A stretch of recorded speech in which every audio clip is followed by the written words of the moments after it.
paz do Senhor Jesus. Queridos irmãos e irmãs, obrigado, pastor. O negócio aqui é chique, né? É organizado. Queridos irmãos e irmãs, para mim é uma alegria muito grande e também, somado com esta alegria, uma responsabilidade enorme estar assumindo a tribuna aqui esta noite, assumindo o púlpito aqui esta noite, nesta casa que é uma casa amada por nós. Eu tenho uma memória afetiva em relação a Mangabeira 1, e quando eu digo memória afetiva, é que esta casa mora em nosso coração. Nos fundamentos desta obra está suor, sangue e lágrimas de minha família, do meu amado papai, o pastor Ivanildo Paulo, um dos fundadores desse trabalho, que nasceu na casa da irmã Penha. Irmã Penha está por aqui? Está ali. A senhora não envelhece não, né, irmã Penha? Glória a Jesus. Mãe do meu amigo pastor Antomari, e revendo a face de grande parte dos irmãos que nos conhece. Agradecendo a Deus pela vida do pastor Gerson, pela abertura e pela oportunidade franqueada. Carlos Júnior, que é um amigo, esteve comigo lá em Tambalzinho quando dirigimos aquela congregação. Eu fico feliz de estarmos aqui esta noite. Queria convidá-los a abrirem as suas Bíblias no Evangelho escrito pelo evangelista João. Vamos nos deter no capítulo de número 20. Vamos ler a partir do versículo de número 19. Evangelho segundo escreveu o evangelista João, o capítulo de número 20, leremos a partir do verso 19.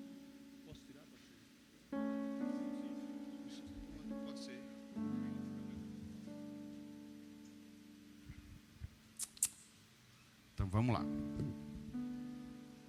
Meus irmãos, espero que você tenha aberto sua Bíblia. Enquanto você abre, ou você está procurando o texto, que é João, capítulo 20, verso 19 em diante, eu queria só chamar a sua atenção, me dê 2 minutinhos antes de ler o texto sagrado. Eu tenho estabelecido uma espécie de cruzada pela leitura. Nós, em primeiro lugar, nós somos uma religião do livro. Quando digo religião do livro, na base central de nossa fé está a leitura da palavra. O crente que não lê a Bíblia está difícil. Ou que só lê na igreja na hora que o pregador, que o pastor vai ensinar, fica um pouquinho difícil. Leia a palavra, aproveita o início do ano, pega um calendário daquele para ler de capa a capa. Eu sei que não é fácil nos afazeres da gente separar um tempo para a leitura, mas tem condição sim. Além disso, eu trago comigo algumas obras. Por exemplo, meus irmãos, obras que eu duplico, que estão na minha biblioteca, mas eu duplico para ofertar aos irmãos, como parte de uma cruzada pela leitura. Aqui a declaração de fé das Assembleias de Deus, da CPAD. Quem tiver interesse em se aprofundar nas bases de fé da sua igreja, me procure, ou procure minha esposa no final. Temos aqui 2 obras de um mesmo autor, John Stott, Como Ser Cristão, um guia prático para a fé cristã. É importante que a gente entenda a fé que a gente abraça, não é? As controvérsias de Jesus. Jesus em seu ministério teve muitos embates, principalmente com os religiosos judeus, e este livro traz a sabedoria de Cristo ao lidar com esses enfrentamentos. Tudo bom, Cida? Esta obra também, o hebraico nosso de cada dia, para quem quer se aprofundar no hebraico. Portanto, estas e outras obras eu dedico a você, para que você possa, quem sabe, ofertar no meu ministério e também enriquecer sua vida com leituras. Você está com a Bíblia aberta, amém? João, capítulo 20, verso 19, diz assim: Chegada a tarde daquele dia, o primeiro dia da semana, estando fechadas as portas do lugar onde estavam os discípulos, com medo dos judeus, chegou Jesus, pôs-se no meio deles e lhes disse: paz seja convosco. Tendo dito isto, mostrou-lhe as mãos e o lado. Os discípulos se alegraram ao verem o Senhor. Disse-lhe Jesus de novo: paz seja convosco. assim como o Pai me enviou, eu vos envio. Dizendo isto, soprou sobre eles e disse: recebei o Espírito Santo. Se perdoardes os pecados de alguém, então estarão perdoados. Se não os perdoardes, não estarão perdoados. Meus irmãos e irmãs, se você atentou para a leitura que fizemos, Jesus usa uma expressão aqui, proveniente do verbo enviar, que significa comissionar, que significa dar uma ordem, uma direção. Este evangelho de João é um evangelho que apresenta Jesus como o enviado do Pai. Jesus é o enviado do Pai. Jesus é o missionário por natureza. O ser de Jesus se confunde com as suas ações. O ser de Jesus se confunde com a sua obra missional. O ser de Jesus se confunde com aquilo que ele diz a partir das ordens e ensinamentos do Pai. Ele diz: eu não faço nada por mim mesmo, eu faço aquilo que vi o Pai fazer. Eu não estou aqui por mim mesmo, mas sou enviado do Pai. Eu sou comissionado pelo Pai, eu sou o missionário do Pai. Uma figura que traz ilustração para a gente de como funciona esta recepção da mensagem do Pai através de Jesus é a figura do carteiro. Quem aqui já não ficou na expectativa de receber uma carta ou uma encomenda vinda do correio, né? O carteiro é aquela figura que nós celebramos o fato de aguardarmos dele, aguardarmos da pessoa dele o transporte, o traslado e a entrega de uma carta, de uma encomenda. Nós gostamos quando aquela empresa ou aquela pessoa que está se comunicando conosco age com pontualidade, age com fidelidade. O carteiro nos entrega na data certa e nos entrega fielmente aquilo que estava determinado. Jesus é como se fora este carteiro, só que ele não entrega uma carta, só que ele não entrega um presente ou encomenda, só que ele não entrega uma mensagem. Ele é a própria carta, ele é a própria mensagem e ele é o próprio presente. Jesus é enviado e ordenado pelo Pai para entregar uma mensagem. Eu dizia que Jesus, ele não pode ser confundido como um carteiro simples, mas ao mesmo tempo que ele é enviado e ordenado pelo Pai, ele encarna a mensagem que ele apresenta, ele encarna o presente que ele é, ele encarna a carta de amor de Deus pela humanidade. Meus irmãos, esse evangelho é um evangelho que eu sou muito apaixonado por ele, você vai entender por quê. Esse evangelho tem pelo menos 15 palavras que são a essência deste evangelho. A primeira palavra é sinal ou sinais. A segunda palavra é obras. A terceira palavra é vir. A outra palavra é glória. A outra palavra é enviar, crer, amar, testemunho, vida, verdade, discípulo, mundo, conhecer e Pai. São 15 palavras, você não precisa decorar todas, que estão na essência desse evangelho. Pelo menos 43 vezes o evangelista repete a palavra crer. 44 vezes ele repercute a palavra amar. 46 vezes ele fala da palavra testemunho. 52 vezes ele fala da palavra vida. 55 vezes ele fala da palavra verdade. 77 vezes ele fala da palavra discípulo. 77 vezes ele fala da palavra mundo. 88 vezes ele fala da palavra conhecer. 119 vezes ele dirige a palavra ao Pai. Meus irmãos, esse evangelho não é um evangelho complexo. Apesar de ser dos 4 evangelhos um que se destaca, ele não é sinótipo, ele não vai na mesma linha dos outros 3 evangelhos, Mateus, Marcos e Lucas. Ele não é sinótipo. Esses são sinótipos porque tem uma visão muito parecida. Esse se destaca por não trazer no início do evangelho nenhum dado biográfico de Jesus. Nenhum dado biográfico é apresentado, o seu nascimento, a sua origem, nenhum dado biográfico nos é apresentado. neste evangelho inicialmente. O evangelho começa com uma abertura muito maior, nos chamando a atenção para os anais da eternidade. Esse evangelho se divide de forma muito simples, do capítulo 1 ao capítulo 12, os feitos de Jesus. O capítulo 13 inaugura a transição do capítulo 12 para o resto do livro, porque a partir desse 13, as 2 últimas semanas de vida de Jesus são apresentadas, e o texto começa assim em João 13:1: e tendo-os amado, os amou até o fim. Jesus não desistiu de ninguém.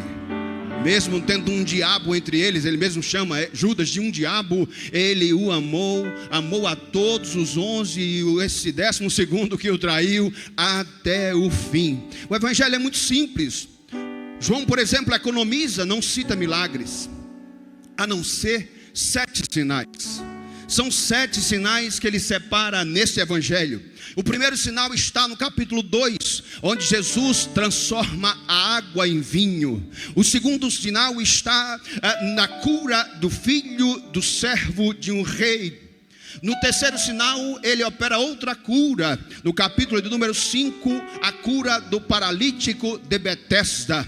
O quarto sinal está no capítulo número 6, a multiplicação de pães. O quinto sinal está no capítulo também 6, onde ele anda sobre o mar. O sexto sinal, ele dá vista ao cego no capítulo 9. E o sétimo sinal, ele ressuscita Lázaro dos mortos. João justifica porque seleciona 7 sinais. Ele seleciona 7 sinais porque ele diz: olha, estes sinais que nós vimos, olha, se formos registrar todos, João capítulo 20, verso 30, não haveria livro suficiente. Mas estes eu selecionei para que creiais que Jesus Cristo é o Filho de Deus. Este é o tema central do evangelho de João: provar a divindade de Jesus através desses 7 sinais. Meus irmãos, quando nós olhamos para esse texto que a gente leu, a gente fica pensando, como é que funciona a obra missionária? A partir do olhar para Jesus. Se Jesus, ele é o missionário por natureza, se o ser de Jesus é um ser missional, o ser de Jesus é um ser missionário, a missão passa pela compreensão e definição de quem Jesus é. Porque se entendemos quem ele é, quem é que o Pai envia para a humanidade, nós vamos entender qual é a característica de nossa missão e de nossa tarefa. Se nós entendermos quem é Jesus, nós vamos entender que também nós somos missionários. O evangelho de João deixa claro: se Jesus é missionário e a sua pregação é missional, a sua pregação é missionária, todos os seus discípulos são missionários. A sua igreja é missionária. Nós não temos outro sentido existencial, nós não temos outro sentido de ser, senão sermos portadores de uma poderosa, graciosa, maravilhosa mensagem de transformação para a humanidade. Você é um enviado do Pai. É Jesus mesmo quem diz isso. Em João capítulo 17, quando ele faz a oração, que é chamada oração sacerdotal, em uma das partes dessa oração, no capítulo 17, verso 18, ele diz: Pai, assim como me enviaste, eu também os enviei. É claro, meus irmãos, que nós devemos olhar para Jesus e compreender que o envio de Jesus tem 2 partes importantes de serem destacadas. No primeiro envio de Jesus, ele centraliza a proclamação da sua vinda e da sua chegada enquanto Messias somente para a casa de Israel. No capítulo 10 do Evangelho de Mateus, o verso 5 e verso 6, ele dá uma recomendação expressa: não vão para outro lugar, não vão para os gentios, não se prendam a aldeias samaritanas, eu vos envio exclusivamente as ovelhas perdidas da casa de Israel. E por que é que Jesus faz isso? Jesus faz isso porque num primeiro momento a sua missão, ela se confunde com a força de um liquidificador. Diga comigo, liquidificador. Isso, pastor. Por que a missão de Jesus se confunde com a força do liquidificador?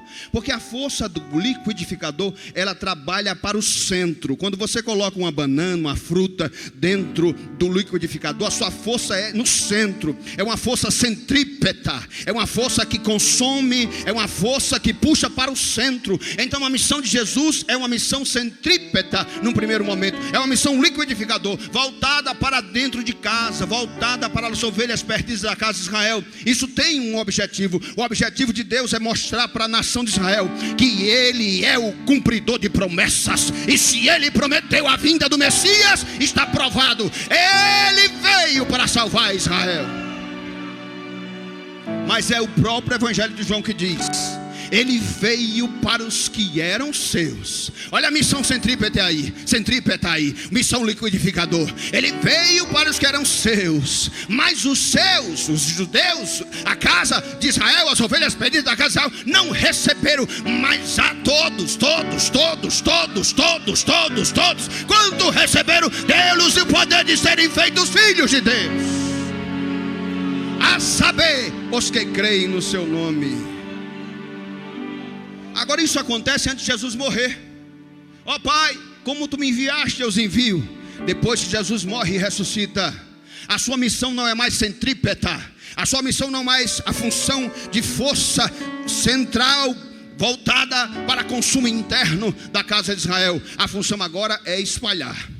Máquina de lavar é a função. Você sabe, né? Quando você lava, eu já fui muito bobo. Assim que eu ganhei a primeira máquina de lavar, eu fui assistir como é que ela funcionava. Eu achei tão bonito aquele negócio dela expandir os panos na roupa, né?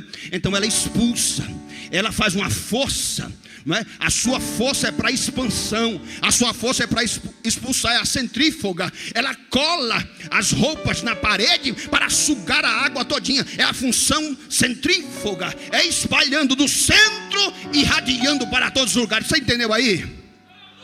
Jesus então diz aqui, como ele disse no Evangelho de João: Pai seja convosco, assim como o Pai me enviou, eu agora vos envio. Quando ele ressuscita, em Mateus capítulo 28, ele se apresenta mais uma vez aos discípulos, a partir do versículo 18, 19, ele diz: olha, é-me dado todo o poder no céu e na terra. Agora, quando vocês caminharem por entre os povos, façam discípulo de todas as nações, indo, pregai o Evangelho a todo mundo. Agora, você não pode mais ficar pensando que o Evangelho é um fim em si mesmo. Você não pode ficar pensando que o Evangelho é uma coisa para consumo interno. O Evangelho é para ser proclamado. O Evangelho é para ser pregado. O Evangelho é para ser espalhado. O Evangelho é para ser divulgado. O Evangelho é para todas as nações. Aleluia. Algumas pessoas confundem a questão da missão e missões. Não confunda, mas não gosto de missões. Para mim, eu não entendo porque a igreja faz missões em outras nações. Nós temos irmãos no sertão, nós temos irmãos em região ribeirinha, nós temos índios a serem alcançados no país. Porque a igreja tem que pregar para outras nações? Porque essa é a ordem de Jesus. Jesus disse em Atos capítulo 1, versículo 8: e recebereis poder. E esse poder não é derramado sem objetivo. Não tem poder que não venha com objetivo. Todo poder, toda unção é derramada com um objetivo, com um alvo, com um propósito. Ninguém recebe poder somente para ficar cheio do poder e consumir esse poder. Você recebe poder para distribuir poder. Você recebe poder para pregar. Você recebe poder para ser testemunha de Jesus. Tem muita gente acumulando poder, se enchendo do poder, se alimenta da palavra e consome, engorda espiritualmente. Aí recebe poder e fica só para si, fica inchando. Eu vou dizer uma coisa para você: você precisa ventilar, você precisa distribuir, você precisa explodir, você precisa espalhar esta graça, este amor. Que egoísmo é esse? Você recebe, então você dá. Se você recebe, você distribui. De graça recebesse, de graça dai. Ele nos enviou para as nações. E ele disse: pregue, olha, vai em Jerusalém, Judeia, Samaria e até os confins da terra. Alguém olha para essa passagem e diz: aí tem uma progressão, aí tem uma escada, não é primeiro Jerusalém, depois Judeia. Não. A ideia do autor sagrado e de Lucas é de uma simultaneidade. Como assim, pastor? Ao mesmo tempo que se prega em Jerusalém, tem que se pregar na Judéia. Ao mesmo tempo que se prega na Judéia, tem que se pregar em Samaria. Ao mesmo tempo que se prega em Jerusalém, Judéia e Samaria, tem que se pregar no mundo inteiro. A igreja quis acondicionar o evangelho. A igreja quis acondicionar essa fé às fronteiras judaicas. A igreja tinha uma força repressora, um enfrentamento entre a comunidade judaica e a comunidade gentílica. Mas Deus permitiu perseguições. Deus permitiu que o povo fosse espalhado. Deus permitiu que estes que queriam centralizar o evangelho tiveram que ser espalhados pelo mundo.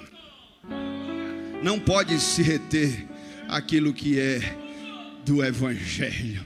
Não se pode represar a graça.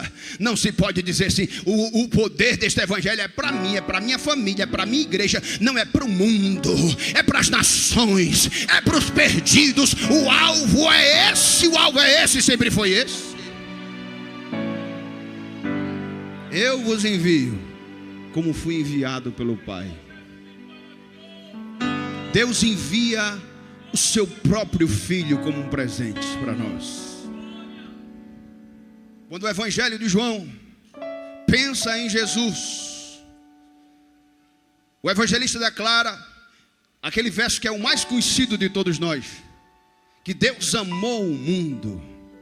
Esse amor de Deus pelo mundo não é um amor apenas, sentido nos sentimentos íntimos, guardado, segredado. Não é um amor platônico. O que é um amor platônico? Um amor que alguém ama só. Alguém que ama, mas não é correspondido. Ama idealizando o amor.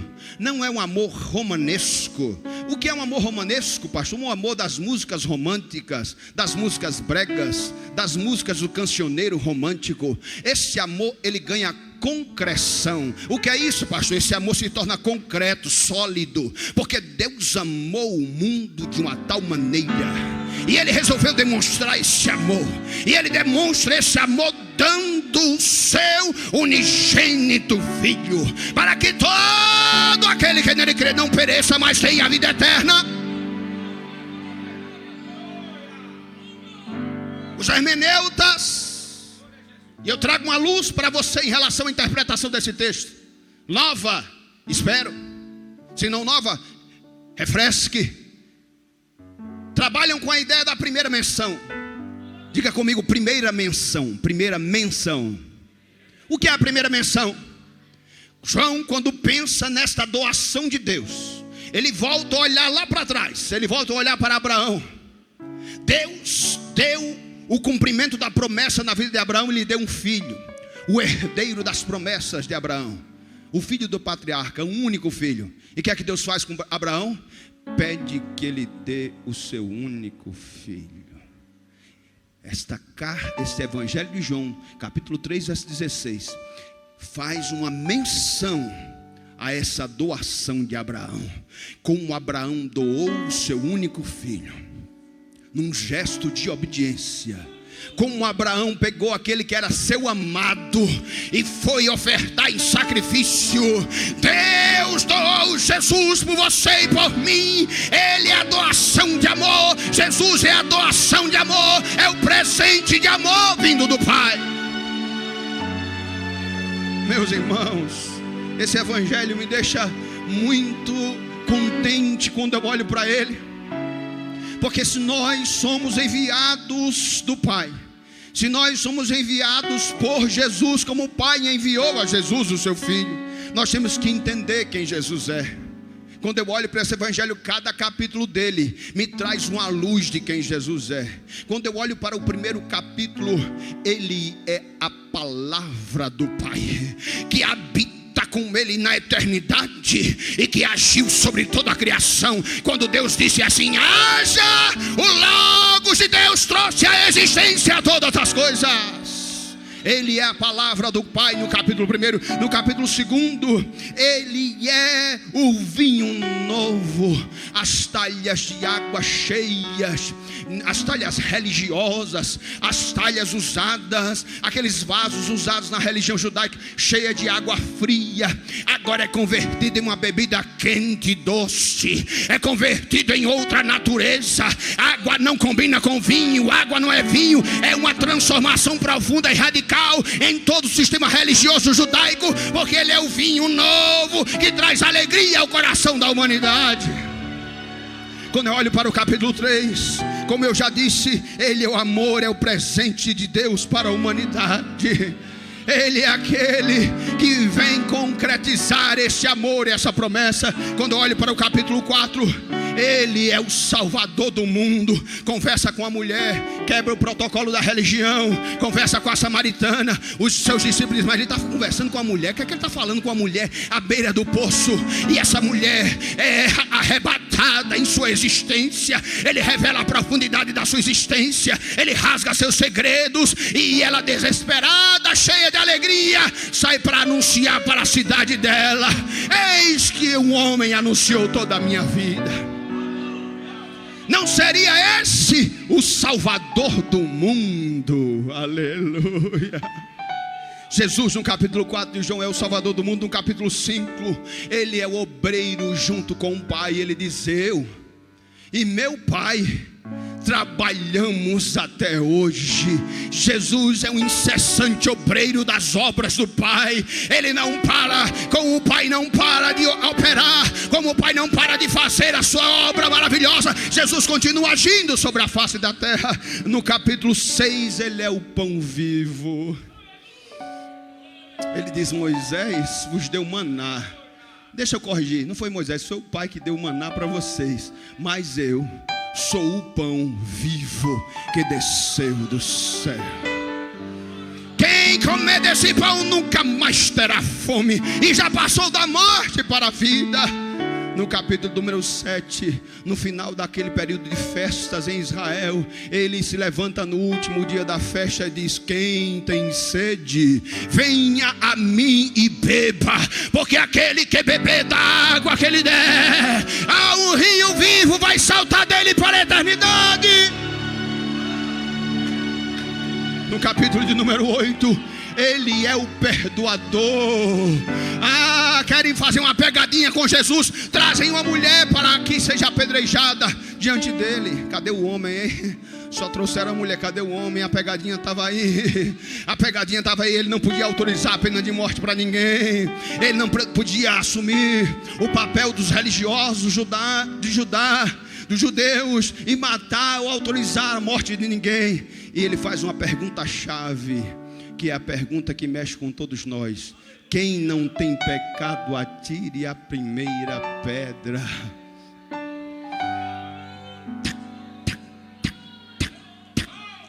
Pedra por pedra é deixada, a começar pelos mais velhos e pelos mais novos em seguida.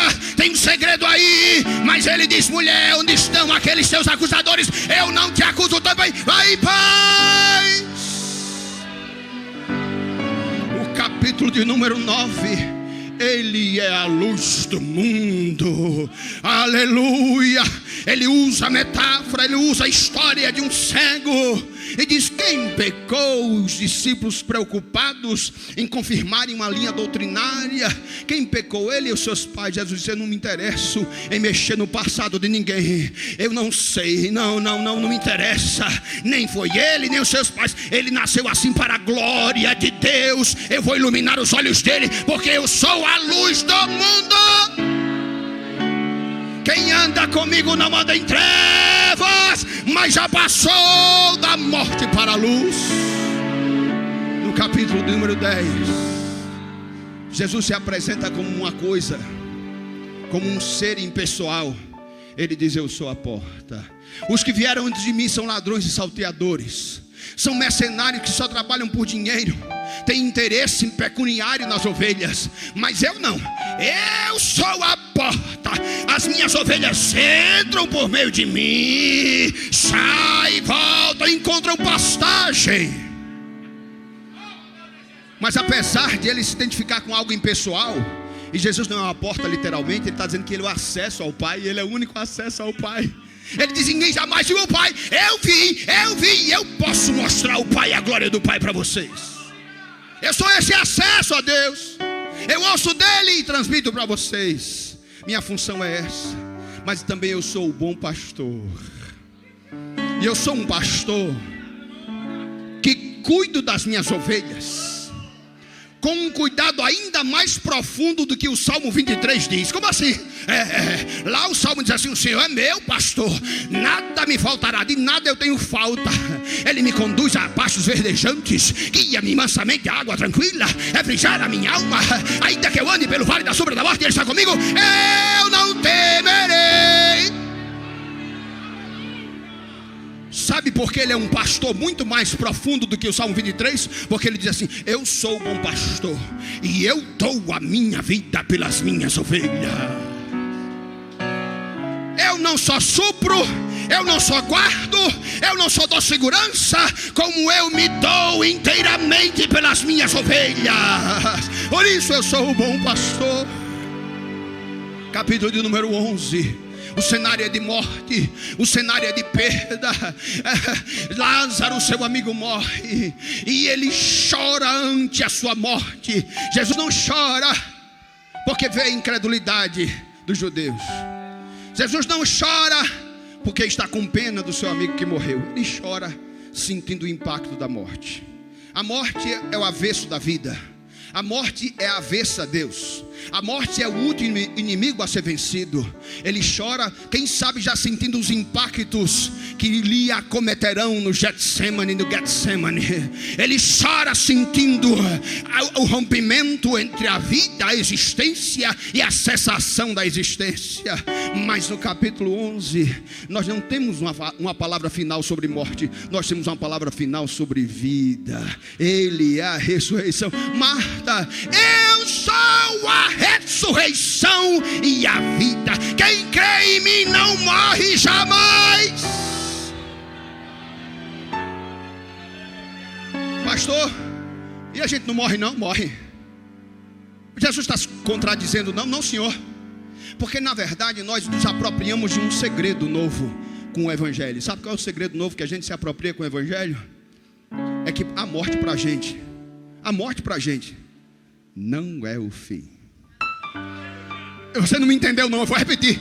A morte para você não é o fim. Nós cremos que a morte não é a cessação da existência. A morte é só um degrau para estarmos com o nosso Pai Celestial. Quem crê em mim jamais morrerá. Você vai estar sempre vivo. Ainda que meu corpo aqui tombe, um corpo glorioso no céu eu hei de ter. E ele ainda dá uma palavra de consolo para a gente. A gente está sentindo a foto, irmã Jandira, do pastor Fernando Silva. Que referência, que homem lindo, maravilhoso que ele foi. Um homem de Deus honrado. E com a sua família seguiu o Evangelho, um bandeirante do Evangelho. Nós estamos sentindo a falta dele. Mas Paulo diz: não seja ignorante sobre os que dormem. Nós seremos transformados, mas não antes daqueles que estão mortos, que serão ressuscitados e encontrarão com Cristo nos ares. Essa é a nossa esperança. Sabia? Você que entregou a vida a Jesus, agora você não vai morrer mais. Pode tombar o seu corpo, mas você vai receber um corpo glorioso. No capítulo número 12, ele é o rei de Israel. Os gregos vêm adorá-lo. Ele rejeita a lisonja humana. Ele não quer saber de elogio dos homens. Tem gente que gosta de ser elogiado, massageado no seu ego. Jesus não, mas ele é o rei de Israel. E ele não é um rei feito pelas mãos dos homens, como no capítulo 6 queriam arrebatá-lo e transformá-lo em rei. Mas ele é um rei que entra triunfante, sendo louvado pela boca das crianças, no seu jumentinho, mas sendo exaltado, hosana, hosana nas alturas, ao rei de Israel.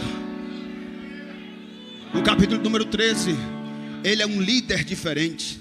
É um líder que serve. Hoje em dia a gente tem muita liderança, muito cacique, muita gente mandando, mas Jesus, como líder dos seus discípulos, tira a sua investidura de autoridade, mesmo reconhecendo que quando eles chamam de Senhor e Mestre estão certos, mas se envolve no toalhão de escravo e vai lavar os pés dos discípulos e diz: assim como eu fiz com os meus discípulos, façam vocês também. Eu sou um líder que serve. O apóstolo São Paulo, quando pensa em Jesus, ele pensa em Jesus como alguém que serve, que não teve por usurpação o ser igual a Deus. Jesus é o quê? Jesus é igual a Deus, mas não teve por usurpação, orgulho, soberba, o ser igual a Deus, mas a si mesmo se humilhou, assumindo a forma de servo, e sendo achado na forma de servo, foi obediente até a morte, e morte de cruz. Ele é um líder que serve a humanidade. No capítulo 14 ele é um com o Pai. No capítulo 15, eu vou correr um pouquinho, ele é a videira verdadeira. Todo o Velho Testamento fala de Israel como videira. No capítulo 15, Jesus diz: eu sou a videira verdadeira, meu Pai é o agricultor. Todo aquele que permanece em mim produz fruto, mas aquele que não permanece em mim vai ser cortado e queimado no fogo. Permaneçam em mim para produzir bom fruto. Amem uns aos outros como eu vos amei. No capítulo de número 16, ele é aquele que vence o mundo. Ele diz: olha, no mundo tereis aflições, mas não fique caído não. Não temas, eu venci. Eu venci. E sabe qual é a implicação dessa palavra de Jesus, eu venci? Você também vai vencer. Você é dele, você é discípulo dele, você é um vitorioso por natureza. Você nasceu não para ser derrotado, você não nasceu para perder, você não nasceu para estar prostrado, você nasceu para vencer. No capítulo número 17, ele é nosso intercessor. No capítulo número 18, ele é o traído, desprezado dos homens, vendido por Judas, negado por Pedro e desprezado pelos homens. No capítulo número 19, ele é o crucificado. Na sua face mais angustiante e terrível, Jesus está pregado à cruz do Calvário. É a figura da agonia, é a figura de Isaías capítulo 53, sem parecer nem formosura, ovelha muda levada a matadouro. Mas no capítulo número 20, a morte não o pôde deter. Ele no capítulo 20 é o ressurreto de Deus. Ele ressuscitou.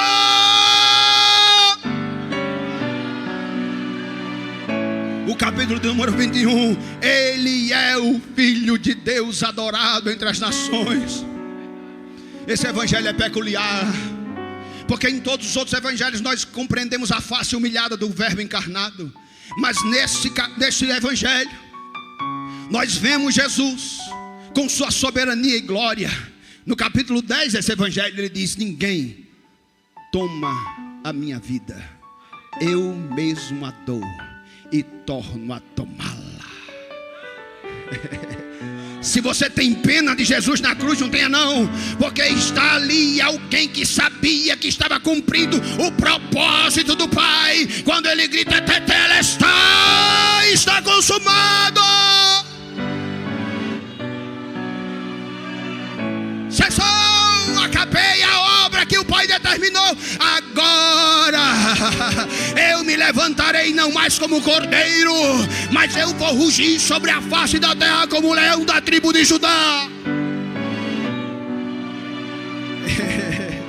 Tem gente querendo amansar o cordeiro, tem gente querendo domar Jesus, tem gente querendo domesticar o leão, tem gente achando que pode dar ordem no leão, tem gente achando que pode colocar coleira no leão. Mas a imagem que João, o mesmo evangelista, vê dele em Apocalipse é uma imagem terrificante. Ele é aquele que tem os olhos como chama de fogo, seu rosto brilha mais que o sol, da sua boca sai uma espada bigúmia afiada, os seus pés são como latão reluzente, ele está vestido de vestes talares, e quando ele fala parece que um terremoto, um trovão falou. Vai encarar?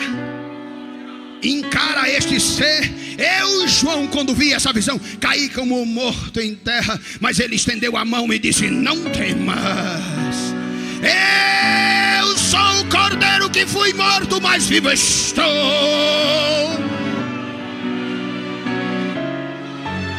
Não tente domesticar esse leão. Eu dou um conselho para você: não tente parar esse leão. Não tente entender esse leão. Esse leão é poderoso demais. Assim como o Pai me enviou, eu também envio vocês. Você deve ser a encarnação desse amor. João capítulo 1, versículo 14, João diz assim: vimos a sua glória, como a glória do unigênito do Pai, cheio de graça, cheio de verdade. Eu pulei para o verso 18, mas o verso 14 diz: e o verbo se fez carne e habitou entre nós. O verbo que encarnou, João diz em sua carta, na primeira carta, capítulo 1, versículo 1: e vimos a glória do unigênito do Pai, e apalpamos, tocamos no verbo encarnado. Você sabe o que é isso? Que intimidade é essa? João, ele recostou a sua cabeça no peito de Jesus.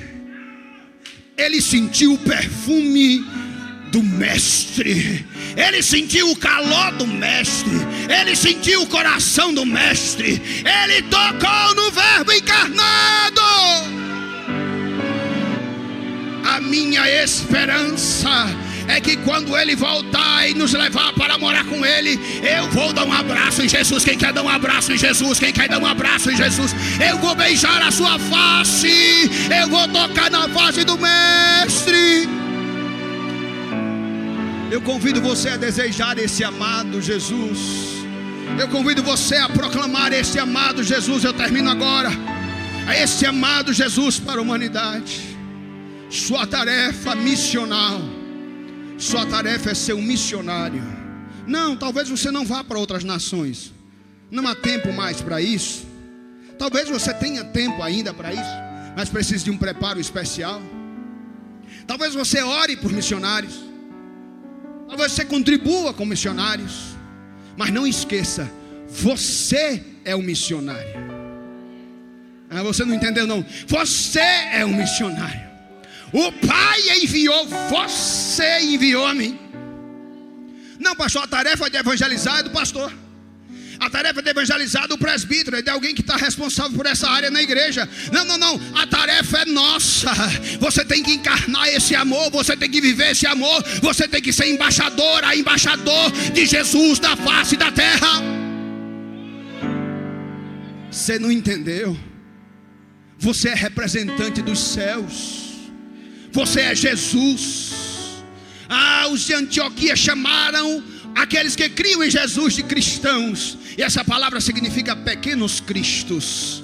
Pequenos cristos. Pequenos cristos. Pequenos cristos. Pequenos cristos. Encarne a força desse evangelho. Encarne a força dessa proclamação. Seja Jesus na sua família. Seja Jesus na sua repartição. Seja Jesus no meio dos seus amigos. Seja Jesus na faculdade. Seja Jesus no seu trabalho. Seja Jesus no trânsito. Seja Jesus. Você é representante do mestre. Está vendo? O evangelho não corre só para você. O evangelho corre através de você. Você é um canal. O evangelho não tem a ver comigo. O evangelho não tem a ver com você. O evangelho tem a ver com ele. Com ele, é com o nome dele. É o nome dele que importa. Eu quero orar com você e devolver a palavra a Carlos Júnior agora. Mas permite, pastor, fazer uma oração com a igreja, rápido. Sim, senhor. Essa noite você ouviu uma mensagem poderosa. Você viu que esse Jesus, ele é o presente do Pai para você. Mas o que é que você faz com o presente? Se você ama o presente, se você gostou do presente, você abraça o presente, você abre o presente, você se apropria do presente e leva o presente com você para o resto da vida. Alguém aqui quer receber o presente de Deus? Alguém que não rendeu a sua vida a Jesus ainda, quer receber esse presente, quer fazer uma aliança com Deus, recebendo o maior e mais profundo gesto de amor da parte dele. Jesus, morto na cruz, pelos meus e pelos seus pecados. Alguém aqui essa noite? Alguém que, sabe, esfriou na fé. Alguém que de repente seu coração não está mais aquecido. Você está gélido, frio, sem o calor do vinho novo. Mas o vinho novo está aqui em Jesus para aquecer o seu coração. Alguém que queira fazer uma nova aliança com o Senhor, renovar a sua aliança, faz assim com a mão. Não tem. Opa, Deus abençoe. Oh, glória. Não tem como não. Não tem como não. Quando esse evangelho, amém, aleluia. Quando esse evangelho é proclamado, vidas são rendidas. Dê glória a Jesus por isso. Aqui está o maior milagre. Se um coxo andasse aqui, eu ia dar glória. Se um cego visse, eu ia ficar muito feliz. Mas agora tem festa no céu por um pecador que se arrepende. Meu filho, fique aqui pertinho da gente. Faça você também uma aliança com esse Senhor. Deus demonstrou o seu profundo amor por você. Ele deu a sua vida em seu lugar. O que é que você pode fazer por Ele? Dê a sua vida para Ele de volta. Dê a sua vida para Ele de volta. Dê. Ei, missionário, volta para o teu lar e recebe as dádivas dessa graça. Deus vai alcançar famílias este ano. Deus vai alcançar filho nas trevas. Deus vai libertar gente nas drogas. Deus vai salvar no meio dos teus. Você é um missionário no meio dos teus. Recebe essa graça, recebe esse poder sobre a sua vida.